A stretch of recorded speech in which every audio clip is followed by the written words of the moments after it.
բանակի կայացման, մեր համախմբման ժողովրդի ամենակարևորը մեր երկխնդիրը դա է։ Ուրիշ մենք խնդիր չունենք։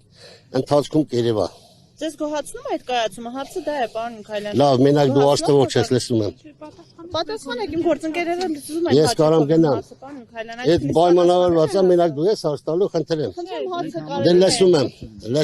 Պարոն Միքայելյան, ծառայությունը մեկուկես տարի Ոչ մի հետևանք չի կարել, որպես պաշտպանողական բանակ արդեն ոչ մի հետևանք չունենա, պլյուս դրան այսօր գիտեք մեծ թվականակով զորավարություններ է թվում, այս տարի չեմ ուզում լավ ասեմ քանի հազար հոգի լրացնում է։ Եվ ընթացքում մենք կամաց պիտի անցնենք պրոֆեսիոնալ բանակի, պլյուս դրան սահմանապահ զորքերը, որ կանգնած են կանգնելու են, երես որ կանգնած են ամբողջ սահմանի երկայնքով։ Նաև այս պայն քննարկվում է գումարով բանակի տապալների նախագծեր։ Դե դիլայս քննարկում է դից չետաքրքրում։ Ինչու՞ մի վերջո քննարկում Չի հետաքրքրում ինձ հիմա, որովհետև քննարկում է լուրջ բան չի դա։ Որպես բանակի մարդ ձեզ համար կարևոր չէ, նա քիչ առաջ падգամավորները նշում էին, որ ամեն դեպքում տղաները գոնե 6 ամիս պետք է անցնեն ծառայություն, հետո իրենք կորոշեն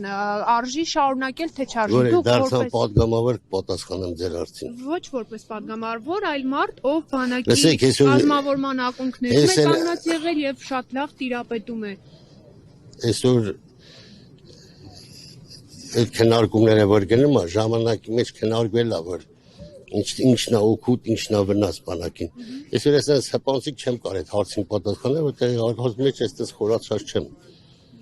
Իսկ ես տարբեր պետությունների բան եմ ուսումնասիրել, որ մարդիկ այդ մեն 6 ամիս են ծառայում իրաց ցանկությամբ։ Ծառայում են կամ իրաց ընտանեկան բանում մարդիկ որ սովորել են իրանք այդ են ներկայացնում, որ ուզում են ծառայեն բանակում։ Դա ընթացքում կերո է, ես մի դասին չեմ ուզում պատասխանել։ Դուք համարում եք, որ հիմա բանակը կազմաքանդվում է կամ Ոչ կարամ համարեմ։ Ես բանակի մոտ կանգնած եմ, մենք դիրքերում կանգնած ենք, բանակը ոնց կարա կազմաքանդվի։ Նախ չթողեք շնորհավորի մեր ժողովրդին, հայոց բանակին,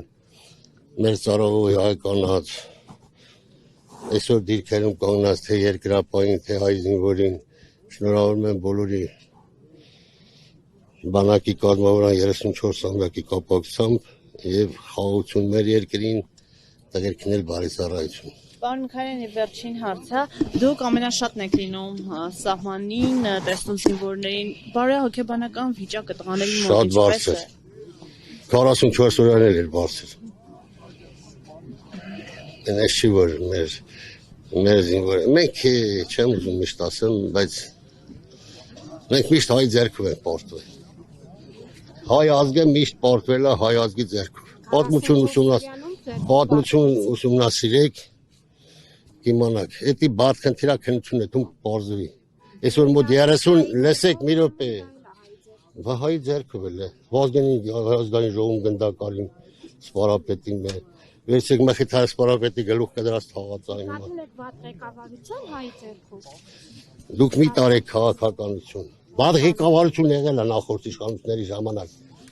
Եթե մեր թշնամի 20 տարի զենք ու զինամթերք էր արում ժամանակակից, այդ ում գլխին պիտի թափեր։ Մեր գլխին չէ, բա մեր իշխանությունները ինչ են անում։ Եթե իրանք էլ գիտնին, որ ոչ մի հարց չի կարա բանակցային փուլով լուծվի։ Նիկոլ Փաշինյանը այսօր էր մեղադրում էր Ես իմ գործն անում եմ խելոք, հանգիստ, ծառայում եմ Հայաստանի Հանրապետության 38 տարի արդեն։ 29 տարեկանից զենք եմ վերցել, մինչև հիմա ես բանակից մեղավոր չենք փնտրում։ Ինչ։ Փաշինյանը գցում է հապկի վրա, հապկան մեղավոր, դուք ասում եք հայ ձեռքով եղել հիմա։ Դու չեք գիտե որ պատմություն ուսումնասիրեք։ Որ միշտ էլերա դավաճանություն, միշտ էլերա ինչ որ մեր այն վերելքի ժամանակ մեր պետության, մեր ժողովրդի մեկի խփել են այն ժամանակ դե բնականապետություն չենք ունեցել, անատի վրա է բոլորը ձևավորվել եւ այդ անատին վերացրել են, ոնց որ սպարապետին վերացրին, ոնց որ մխիթար սպարապետին ուր է տամ։ Ինձ մարդկանց է թույլ է, որ էլի հայի միջնորդությամբ։ Ես ոչ եմ ասում հայ ազգ է։ Բայց այն ժամանակ դուք էլ ասացիք պետականություն չենք ունեցել, հիմա ունեիք արդյոք ամեն ինչը հենց պետության կողմից չպետք է։ Այսօր պետականություն ունենք, թող գնանք խաղաղության։ Հերիքա, Ժորժան, լուք հեսա երաբլուրում են կանգնած, տեսակ ինչ կատարվավ 44 օրյա պատերազմում։ Մենք պետք է պատրաստ լինենք մեր պետական սահմանները պահելու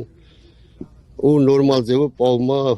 արտաքին քաղաքացիներ հոյակապ եկնում։ Դրա համար երեք չբզբզենք էլի։